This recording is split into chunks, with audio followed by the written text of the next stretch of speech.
Reverendas irmãs religiosas aqui presentes, caríssimos irmãos, podem sentar-se.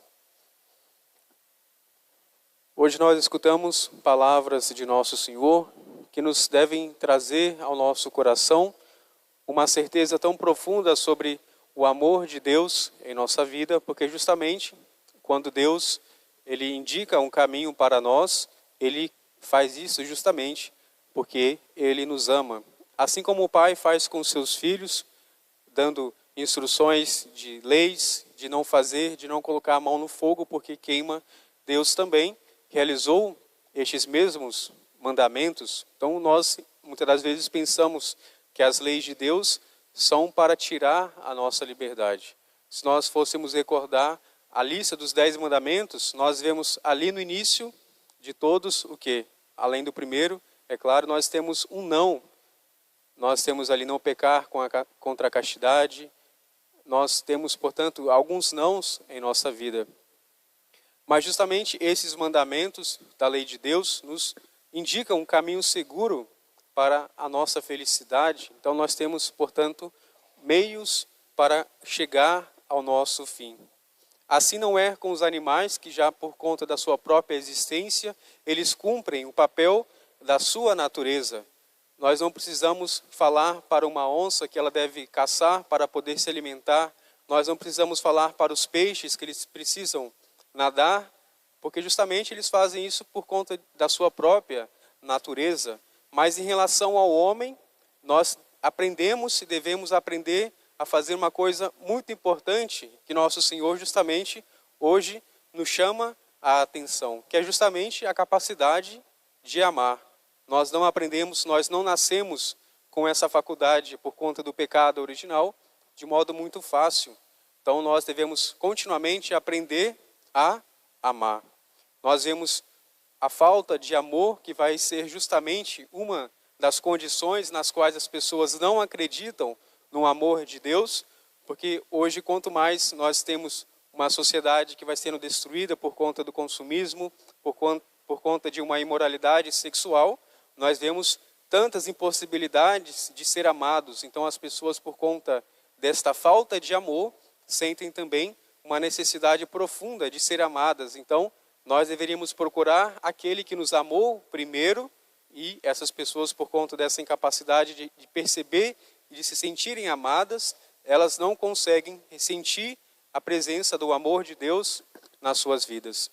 Jesus, ele foi ali colocado diante de algumas pessoas que queriam colocar à prova. Nós temos neste evangelho dois grupos de pessoas, os saduceus e os fariseus. Os fariseus são aquelas pessoas, aqueles homens que existiam ali no tempo de Jesus, que eles tinham um conhecimento muito profundo a respeito da lei e dos mandamentos de Deus. E além dos 10 mandamentos que Moisés, lá no livro do Êxodo, ele vai nos sugerir, eles tinham criado mais de 600 leis, as quais eles faziam com muito rigor e com muito radicalismo, todas aquelas leis. Então tinha lei para toda a hora do dia. Então aquilo ali tornava a vida muitas das vezes insuportável, porque justamente nós percebemos por conta dessas leis, nós percebemos a nossa impossibilidade de fazer algo grande por amor a Nosso Senhor. E os fariseus estavam ali diante de Jesus, eles que lhe dirigem a pergunta de qual seria o maior mandamento da lei de Deus, e Jesus vai responder-lhes com muita sabedoria e vai surpreendê-los. Em outro lugar, por outro lado, nós temos os saduceus. Os saduceus são aquelas pessoas, aqueles homens que viviam no tempo de Jesus, a maioria formada por sumos sacerdotes, por escribas. Eles estavam ligados ao templo, à liturgia do templo de Jerusalém, e eles também tinham uma relação com o Império Romano. Então eles apoiavam de certa forma a dominação. Na verdade eles eram coniventes, eles eram oportunistas, eles se aproveitavam eles não aceitavam de certo modo essa dominação, mas eles se tornaram amigos dos romanos e tinham algumas regalias em relação a essa amizade. Então os fariseus odiavam os saduceus justamente por conta disso. Eles queriam ser fiéis de modo absoluto a Deus e, portanto, eles tinham essa inimizade com os saduceus, porque justamente eles não aceitavam a dominação romana. Então os fariseus, depois de Jesus ter, de certa forma, humilhado os saduceus em outra ocasião, eles perguntam a Jesus, qual é o maior mandamento da lei de Deus? E Jesus, de um modo um pouco contraditório, ele não cita os 10 mandamentos como está lá dado por Moisés, ou seja, no livro do Êxodo. Ele vai citar outras 2 passagens do Antigo Testamento. Uma, sobretudo, que está contida no livro do Deuteronômio e outra no livro de Levítico, que é justamente um chamado de santidade, no qual nós devemos recordar que quando nós aprendemos os 10 mandamentos, sobretudo o primeiro mandamento que nós aprendemos a fazer o que no primeiro mandamento? O que o primeiro mandamento nos pede? Amar a Deus. Na verdade, isso já é uma reformulação cristã, uma reformulação das palavras de Jesus deste evangelho. Lá no livro do Êxodo, Deus disse a Moisés para que não tenha outros deuses além de mim. Então aí nós vemos já a partícula não no Antigo Testamento. Mas Jesus, como eu falei, cita Deuteronômio e também o livro do Levítico. Ele vai citar uma frase tão conhecida para todos os judeus daquela época e também da nossa época, que é justamente o Shema, ou seja, ele vai citar em hebraico Shema, Israel, Adonai, Elohenu, Adonai, Errad, ou seja, escuta Israel, único é o Senhor. Então Jesus vai dizer em outra ocasião justamente sobre aquilo que ele estava dizendo. O mandamento que Deus nos concede é justamente por meio da escuta, da fala, não por meio de proibições tão estritamente escritas ali nos 10 mandamentos, mas Jesus vai levar os 10 mandamentos à sua perfeição. Então Jesus vai resumir todos os 10 mandamentos em 2 mandamentos. Jesus vai dizer, escuta, ó Israel, único é o Senhor, e amarás o Senhor teu Deus com todo o teu coração e com todo o teu entendimento. Então nós vemos aí Jesus resumir os 3 primeiros mandamentos. Os 3 primeiros mandamentos se referem de modo absoluto a Deus, ao amor de Deus, a guardar os dias santos e a guardar também o seu nome santo, não pronunciar em vão o nome de Deus. Então os 3 primeiros mandamentos se referem ao amor de Deus. Então Deus está acima, como diz São Paulo aos Efésios, na epístola que nós escutamos na missa de hoje, que Deus está acima de todos, Ele está em todos nós, porque justamente a nossa existência depende da existência de Deus. Então, os 3 primeiros mandamentos nos recordam a primazia e o reinado absoluto de Deus em nossa vida. Os outros 7 mandamentos, nosso Senhor vai resumir no segundo mandamento, que Ele vai ali dizer que é semelhante ao primeiro. Amarás o teu próximo como a ti mesmo.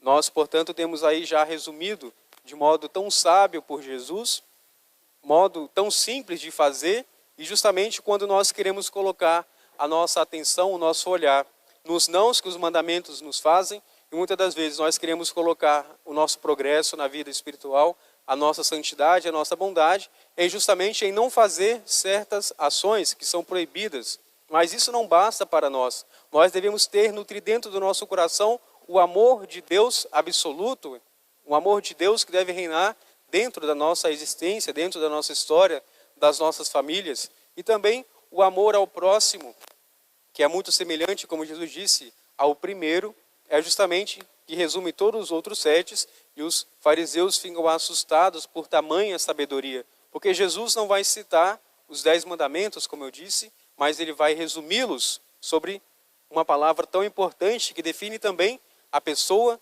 de Deus, que é justamente o quê? O amor.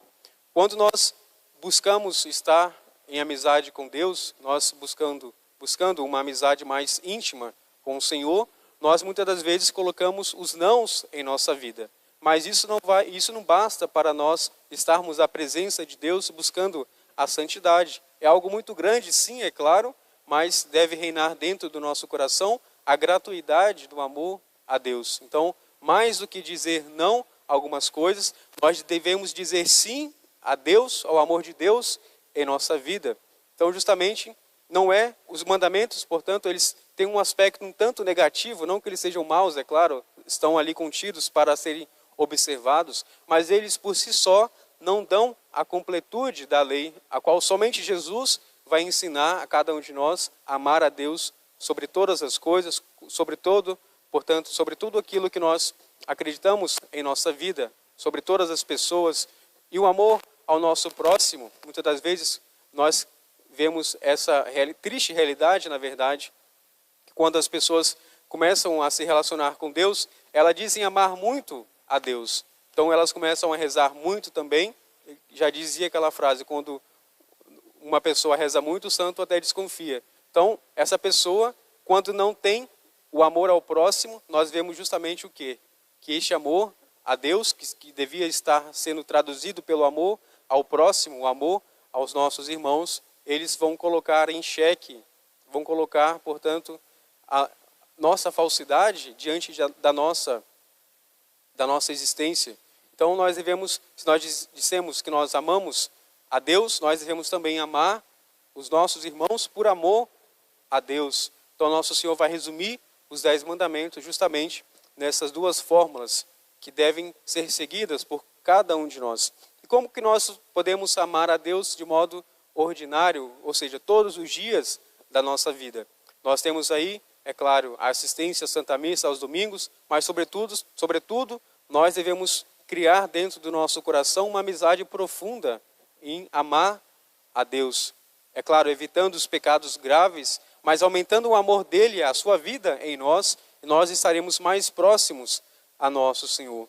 Mas este amor que nós dizemos ter em relação a Deus, ele deve ser traduzido também em ações práticas, porque como nós dizemos no nosso o confesso, o confíteo, nós dizemos, nós pecamos por atos, palavras e também por quê? Por omissões. As nossas omissões, muitas das vezes, colocam em xeque quando nós dizemos frases em relação ao amor de Deus. Então nós devemos também refletir sobre as omissões que nós temos em relação às outras pessoas, sobretudo aí a vida de casal, as omissões que vão colocando o amor do casal, diminuindo o amor do casal cada vez mais.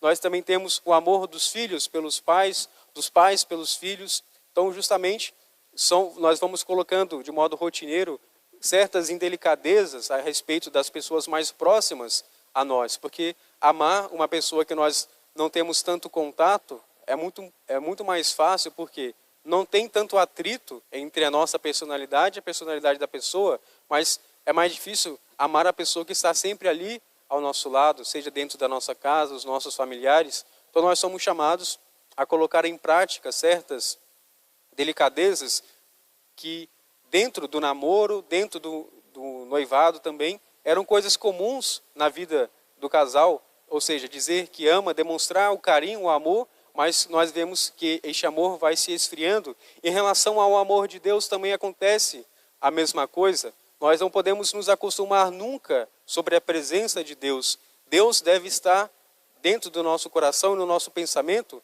Pensar sobre Deus deveria causar no nosso coração, além de uma tremenda alegria, mas um temor tão grande por não corresponder justamente à sua realeza, à glória de Deus. Então nós devemos pensar justamente sobre o amor de Deus, a primazia de Cristo em nossa vida e o seu senhorio. Se nós dizemos que nós o amamos, nós devemos de fato buscar procurá-lo para encontrá-lo, para poder amar a Jesus.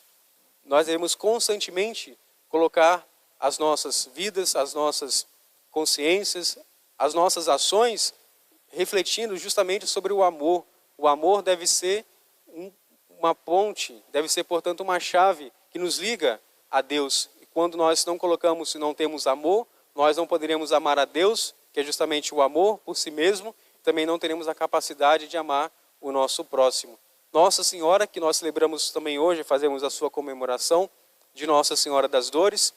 Nós temos muitas dores que Nossa Senhora passou desde quando ela, pelo anjo, disse o seu sim para ser mãe do Filho de Deus. Ela que se tornou, portanto, a partir daquele momento, a mãe de Deus. Ela não foi poupada de sofrimentos. Nós vemos aí então que Nossa Senhora, que tinha se proposta a colocar a sua vida inteiramente em relação a fazer a vontade de Deus, nós vemos que existiram na vida de Nossa Senhora contrariedades, sofrimentos, incertezas, e que poderia, é claro, colocar em xeque a sua fé em Deus, mas ela sendo imaculada, tendo uma vocação tão especial, ela foi fiel a Deus desde o seu sim, ali, ao anjo, até Jesus na cruz, aonde ela pôde colocar o seu corpo no sepulcro, junto com José e os outros discípulos e as santas mulheres. Então nós devemos aprender a olhar para Nossa Senhora como uma pessoa que amou a Deus acima de todas as coisas, que deu o seu sim absoluto a Deus, e que de modo muito prático nós vemos o que Nossa Senhora fez depois de dizer sim ao anjo. Ela, sabendo que Santa Isabel estava precisando, qual foi a atitude de Nossa Senhora? Ela foi muito rápida para poder se apresentar, para ajudar, para servir e também para amar, a possibilidade então de ter ali também um filho, a Santa Isabel. Então nós devemos aprender a olhar para Nossa Senhora, olhando a ela o seu exemplo de amor e de dedicação a Deus, que coloca o Senhor como absoluto em sua vida e também consegue amar os nossos irmãos por conta do amor a nosso Senhor. Que nós possamos assim pedir à Santíssima Virgem Maria que possa interceder a nós, dando a nós uma fidelidade tão grande a nosso Senhor, que nós possamos assim traduzir em obras, em palavras, em ações, este amor de Deus em nossa vida. Louvado seja nosso Senhor Jesus Cristo, para sempre seja louvado.